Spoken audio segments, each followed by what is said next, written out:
Hi folks, and welcome back to Fishing with Den. Well, today's video is actually a request video from one of my subscribers called Stephen. And Stephen's asked me to do a video on how to fish the sliding float, or the slider. Now, some of you may not have heard of the sliding float before. If you're American, it's more likely to be called a slip bobber, but the principle is the same thing. And basically, it's just fishing with a Waggler float, as you can see, slightly longer. These are homemade. I'm trying these out today. And really, there's nothing complicated about these. It's a bodied waggler with a small weight on the bottom, and that slides on the line up and down till it reaches a stop knot, and it's there so that you can fish really deep waters. The water I'm fishing today is probably about 14 feet deep in front of me. My rod's only 13 feet long, and so trying to cast a waggler under those circumstances normally would be difficult, if not impossible. Obviously, if you're fishing 3 feet deep, you can cast a waggler easily. The longer your tail goes from the float to the hook, the more difficult it becomes to actually cast the thing out. So why is the waggler used as a slider in this circumstance? And why even bother? Why not just go to a method feeder, a block end feeder, a cage feeder, or just a straight lead? Well, often this kind of situation is required for things like roach and small skimmers. They are quite shy biting fish, and so if you were using a quiver tip, quite often the bites you would get would be these little sort of jerky, quivery sort of things, and trying to hit them is quite difficult. If you were fishing 3 feet deep with a waggler, you'd hit them easily. And all this does is allow you to fish at 14 feet deep or more, up to 30 feet or more in fact, with a waggler, and so you put more fish in the net. And that's all there is to it. I think the other reason for it, for me today, I'm going to be fishing for carp. And the reason for that is that this water I'm fishing today, I've only fished it a couple of times, but although it's 14 feet deep, around the edge where I'm fishing, and in fact out in the water there is actually a lot of weed, and it grows from the bottom to the surface. Further out, the problem I have is that I can't see any weed on the surface, but then I noticed the other day that there's actually weed growing up from the bottom to about 3 feet from the bottom. And if you look at the insert above, you'll see that this is the weed I was encountering when I was using it with a pole. So not using a pole today, have to get a bit further out, and that's why I'm using the slider. Now if I find when I'm out there that this weed growth is coming up off the bottom, it may well be that I shallow up so my bait is just above the tops of the weed. Obviously if my bait was on the bottom, it's going to be really difficult for the fish to find it, and therefore I'm probably not going to catch anything.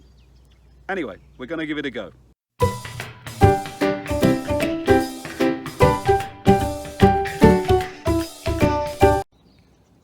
I'll just give you a quick look at the venue, and as you can see, it's quite a reasonable size. It's, as I say, quite deep. I'm actually coming round along a dam wall there because that's a weir off to the right hand side, and that's the corner where my mate Moz is fishing. If I come back around, I'm actually fishing off slightly to the right, and that would be around about towards those trees over there. Now you probably can't see this at the moment, but the water is actually gin clear. Unlike most carp places, this place doesn't seem to be affected by carp stirring up the mud. Now, I really have an issue here because although you can't see it, I'll try and do it by pointing, across to about sort of 6 or 7 meters out there is this solid weed that you may be able to see just down here. It does come across and sort of narrow down into the corner there, but it does make fishing quite difficult when you're trying to bring fish in. Now, a couple of weeks ago, as I mentioned, I was fishing here and I was trying to use a pole at 11 meters straight out here, and that's where I encountered all that weed growth on the bottom. I couldn't get the float to sit at all. I was having all sorts of issues. So today I'm fishing, probably, you can't see it at the moment, but the float's out in front of me out that way, and it's probably out at about, I don't know, 20 meters out or so, so hopefully I am past that weed. Anyway, in a second I'll show you how to set the rig up. Okay, so let's talk a little bit about the tackle then. The rod I'm using is a Drennan Series 7 13-foot power carp waggler. It's one of the Series 7 variety, and it's a really good rod. It's using 8-pound breaking strain mainline because obviously I'm fishing for carp, and I'm using a 4000 size reel, which in this case happens to be a Shimano. As far as the rig itself goes, starting from the bottom then, I'm using a size 14 hook. This happens to be a Kamasan B911. I've got an 8-inch hook length, which is 6-pound breaking strain line. And then I'm using a swivel here. Now this is quite important. If you're using a couple of bits of bait, like 2 pieces of sweet corn or even maggots, they can spin on the retrieve. So this is a swivel, and it helps you to overcome that sort of situation. Now this happens to be, rather than a swivel, this is the Preston Quick Link, I believe they're called.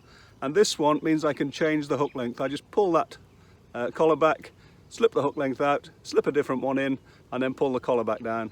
And it gives me the benefit of being able to change to, say, a hair rig if I wanted to. Going up from that, about a foot to a foot and a half, I've got a couple of split shot on the line. Now these are 2 number 6s, and there's an important thing here. Always make sure that this distance from the swivel down towards the first lot of shot is shorter than the distance to the shot. So if, in other words, if it was down like this, that would be no good because that would cause tangles. So hence, there you go.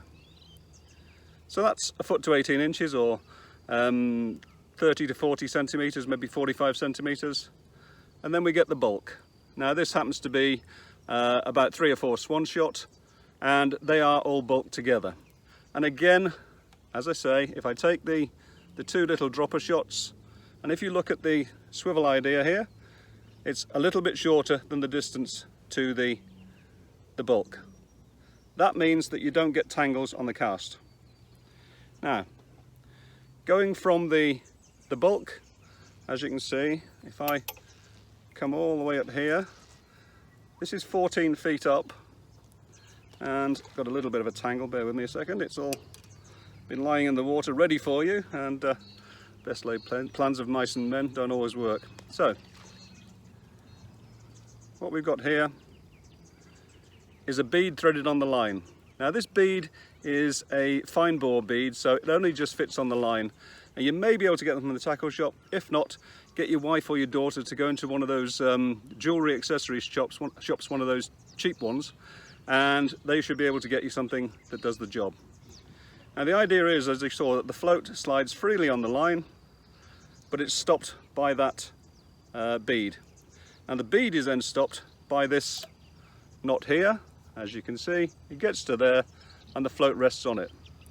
So if we go all the way back down again, and you can see how difficult this is for me to achieve, because it's all this line floating around. So basically, when you cast in, you've got the bulk shot, the float is running freely, so when it hits the water, this goes down, the float goes up, travels all the way up to the stop knot, and then you've got your float on the surface, sitting about like that, and you've got your hook on the bottom. And that's all there is to it.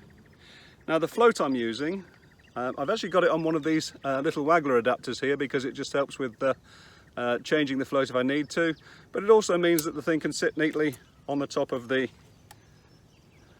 bulk shot, because that's where it's going to be when you cast. Now this one is a loaded Waggler, and it's homemade. I made them the other week. First time I'm trying them today, and if they work, I'll do a quick video on how to make them for you. Really, it's pretty much the same sort of thing as the loaded bodied Wagglers I made some time ago. Balsa body on here. This is actually a piece of cane, and I've got the usual inserts that I can change in the top.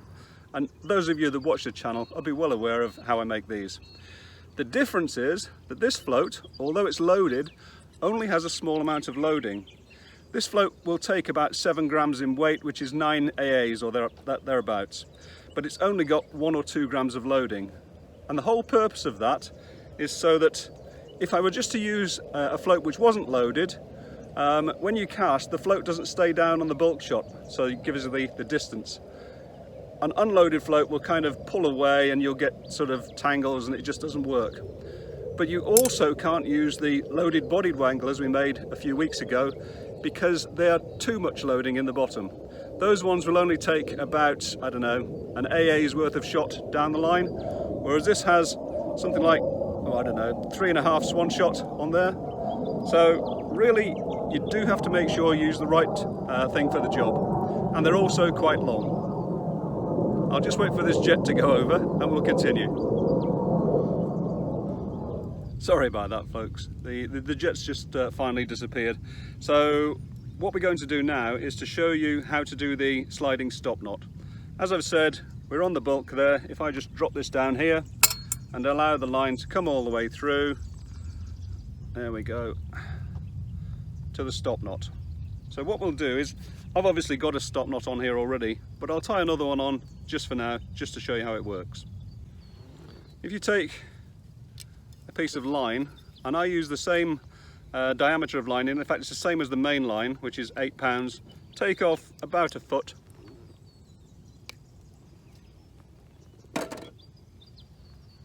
I'll just give myself a bit more line here. There we go. So this is to the rod, this is to the float. Take about 1 foot of line and make a loop. Okay, there we go. Oh, fish just jumped.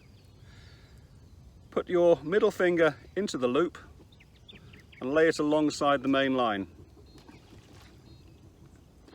Okay, so now take one of the tag ends and pass it around about 6 times. 1, 2, 3, 4, 5, 6. Just pull it loose. Now take that same tag end and push it through the loop that you made a minute ago, and then take the other tag end and pull the two apart. So you've got this. Now, even though it's not going to take any weight, I always like to wet it. It's just a good practice. Now the trick here is don't pull too tight. If you do, you'll damage the line because you're going to be sliding this up and down on the line here. If you've got it right, then that's it sorted out. Now, what I do is cut it off at about 2 inches or 50 centimeters, and in fact, because I've actually put this on, I'm going to leave it on. It really doesn't make any difference, but just get rid of these tangles. There we go. We've just got this twisted around because it's the tag end. There we go. So about 2 inches or so, and that's it. Now I'll pull that down to the other one, and that way we've got everything we need there. Now you don't need 2, you can have 2 because sometimes they can slip a little. It won't hurt to have 2, and that's what I'm going to do today. By leaving these tag ends at about 2 inches or 50 millimeters, what that does, it allows it to go through the rod rings. If you have very short tag ends, they tend to snag up because they're quite bristly at that point, but that's the trick. You make sure that you've got long tag ends. You will hear it travelling through the line as you cast, because when you reel in, some of this line will be down about sort of, in my case, 6 or 7 rod rings. But basically, that's all there is to this rig. So let's cast it out.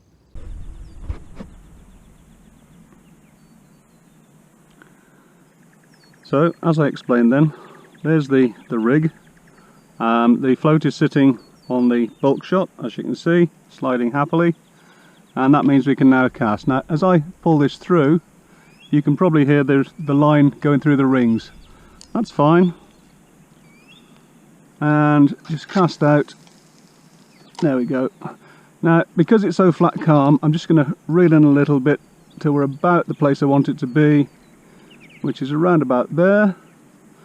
And the float is now pulling through, but I've also just opened the bail arm, having sunk the line, so you can see the float coming up, and then that's the bulk settling, and there we go. Now I've changed this to a red top so you can see it more easily on the other camera, but that's now float on the top and the hook bait a couple of inches on the bottom.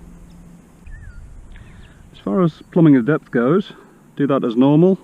Put the plummet on, and obviously we're just going to cast out. Now my recommendation would be, to make it easy for yourself, is take off one of these SSG shots so that the float's going to sit sort of up here sort of thing, so you can tell when you're on the bottom or off. If the float sinks, you're too shallow. If it sits up here, you're too deep. So it's just a question of fine-tuning then to get down to where you want to be, which is about here for carp. Now obviously down at the pointy end there, where the knot is, all you have to do is to move that up and down till such a time as you've achieved what you wanted to, which is to get the float to sit just like that. So there you go then folks, that's how you set up and use the sliding waggler float. Hope it all made sense, and Stephen, I hope that covered exactly what you needed. If you enjoyed the video, anyone, please feel free to click the like button. If you want to subscribe, you can do that too. And until the next time, bye for now.